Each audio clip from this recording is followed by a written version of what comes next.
This is magnet harvesting in the stream take 2 down here on this windy day in the South Pacific. The tide is rapidly coming in. I'm going to have to pick these babies up. They've been in the stream for an hour.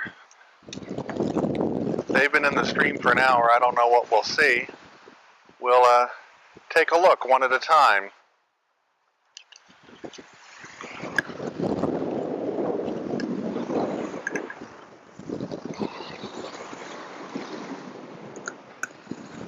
Not bad. I appear to have collected a fair amount. By the way, the whole deal with the clothespin was really kind of fiddly. So instead I'm just using friction and the weight of the magnet to hold itself suspended in the stream.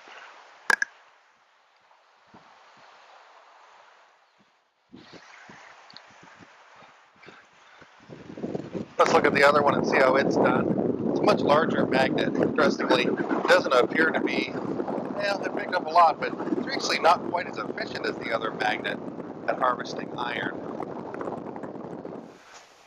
One of the experiments I wanted to try with my new system was figure out a way to not just sit there and scrape black goo off of the magnet. So I thought, well, let's try putting a membrane over it. Of course, it's just a plastic bag. Let's see if this works. If it does, we'll refine this some more. Now, there's a hole in it, so I didn't get it all, but I got most of it. In essence, it's time to go into full production mode on this iron. So let's take a look and see what we've collected. This has been a little over an hour. It's not what I was getting when I was here a couple weeks ago, but it's something, and I have a different system than I did then.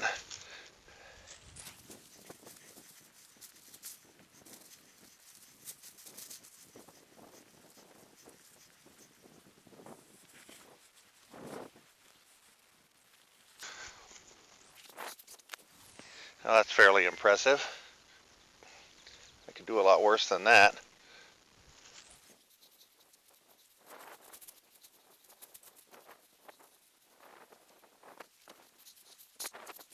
That's an hour. I don't think I'm going to get the 20 grams an hour I calculated earlier because this stuff's wet. It doesn't feel like it's probably that much. But this area seems mostly deserted, but if you have a discerning eye, you can catch some signs of early human habitation. The middle of day 2 of collecting here. And honestly, it's really been kind of frustrating. The rate of collection is not nearly as high as I thought it would be. I don't think I'm really getting anywhere close to what I was getting when I was here 2 weeks ago. I don't know if that's a difference in the way that the water's running or what. Turns out this way of collecting is really somewhat finicky. I'm going to go ahead and do another full day, which is about 7 hours of actual collection time between tides. Then I'll probably try something different tomorrow. That's my small magnet, that's my large magnet. Maybe about the same, but the large magnet is twice the size of the small one, so I don't really get that. This is the result of 2 days of using my tripods and magnets. It's still kind of wet.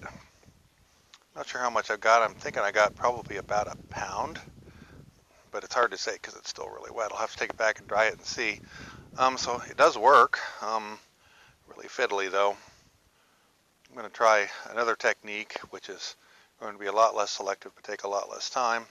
See if I can't come up with more of this stuff so I can then mess with it. This is what I brought back. Now that it's dry, it weighs 270 grams, which is pretty darn close to half a pound. So that's 12 or 13 collection hours with 2 magnets, which works out to about 10 grams an hour. That means my 2 magnets together were about half as efficient at collecting as my small magnet was by itself, because that brought in about 20 grams an hour. And it's obvious there's a fair amount of sand in here. This isn't all whatever it is. Different kind of neodymium magnet.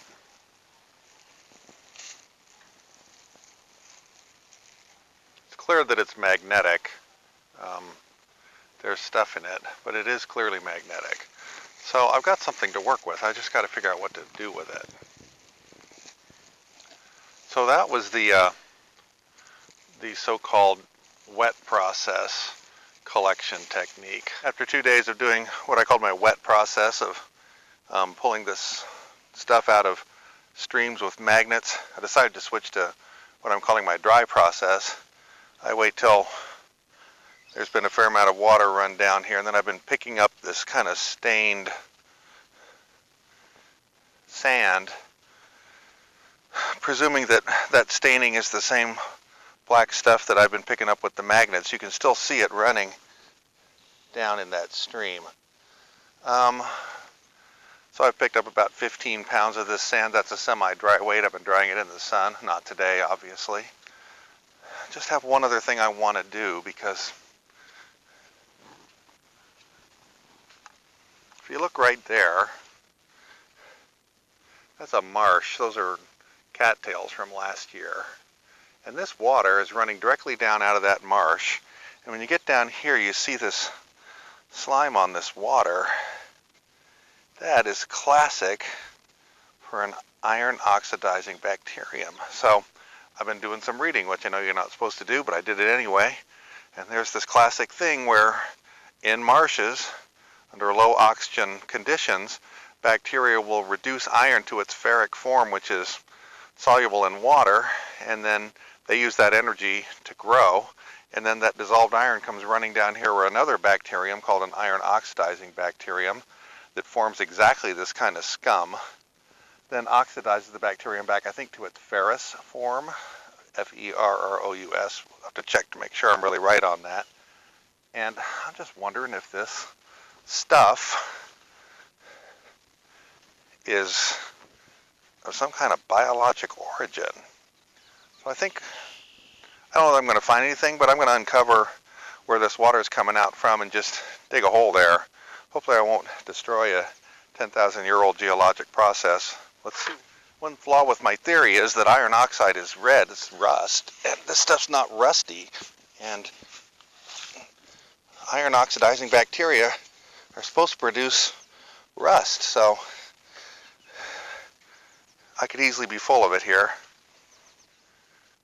Now, clearly I'm not standing on a black sand beach, so this mystery may remain unsolved, because that's just sand. There's that slime hole again. One thing I did notice is as this thing started to fill up with water and then the sand slumped back down to it, the bottom of the hole got kind of dark, so thought I'd at least stick this in here and see if it's the same stuff. See that streak right between there? It really does make you wonder, right?